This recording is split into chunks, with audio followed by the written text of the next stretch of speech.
I'm going through some of these desert scenes on your Instagram now, and as I'm flicking through, I'm just like I'm blown away. Let's dive into the art, into the process, if we can. I'm really would love to ask you about how you do what you do. Take us through your process from the ground up. What are you painting on? What are you painting with? What's your palette look like? I wanna learn it all, Matt. Whatever you're comfortable sharing.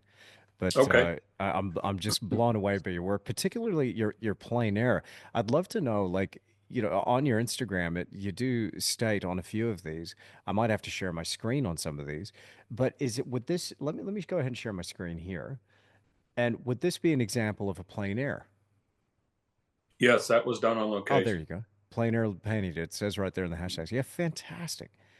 It's the what blows me away about your plein air is just how accomplished it is. And so you're talking a 2 hour window for this painting. Yeah. And wow, man, come on. That's unreal, man. That's absolutely Well, unreal. So not how do you do that in 2 hours? years of experience helps. Fair enough. You know what I found when I finally realized the importance of starting with 4 to 6 large shapes in your painting, selecting it's very important to select a subject where you can readily identify those shapes, and they're generally defined by light and shadow, Hmm. maybe atmospheric separation of planes, that kind of thing. But once you can lock in on something that's simple like that and break it down into those basic shapes, you're you're halfway there. As soon as you get the value and color relationships down in those, now it's time to fine tune and build up the calligraphy, the texture, work the Hmm. edges from there, and so a 2 hour window of time isn't that impossible anymore. And I'm working on a small format that I believe that was a 10 by 12. And you can tell in that Man, painting that right. that butte was positioned fairly center in the canvas. That's Hmm. something I brought home, and I did a larger painting, and I took that bluff all the way off to the right side of the canvas just to kind of resolve that issue. Oh, But out in the cool. field, you're certainly thinking design, but you're generally working quickly enough that you might make some mistakes and see some things you might want to address back in the studio.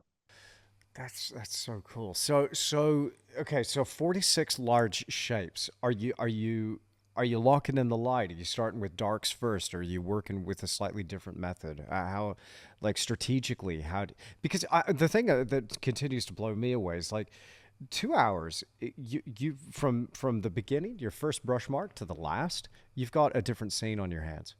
Like, it's even 2 hours can completely change things. It You know? it sure can, but you've got to stick with your original concept. I mean, once you get the relationship of light and shadow down, don't start chasing the light. If a cloud comes over and casts a shadow on something, you can make the call there. But my advice, generally speaking, is as much as possible, try to stick with your original idea, or you'll Hmm. start making dramatic changes that take you into a whole other scenario, a whole different painting. So Hmm. and then you might be out there for 4 hours, and it leads to frustration and confusion. So stick with your original idea and work it out. And if it changes enough, you want to chase that, do that with your next painting. But what my general approach is, large to small, large shapes. Start with those and work down to detail.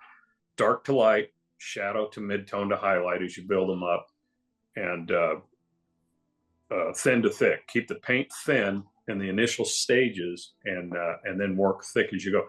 Light defines texture, so in shadows you're going to have less texture. So keep the shadows thin and build up to those midtones and highlights as you develop the painting.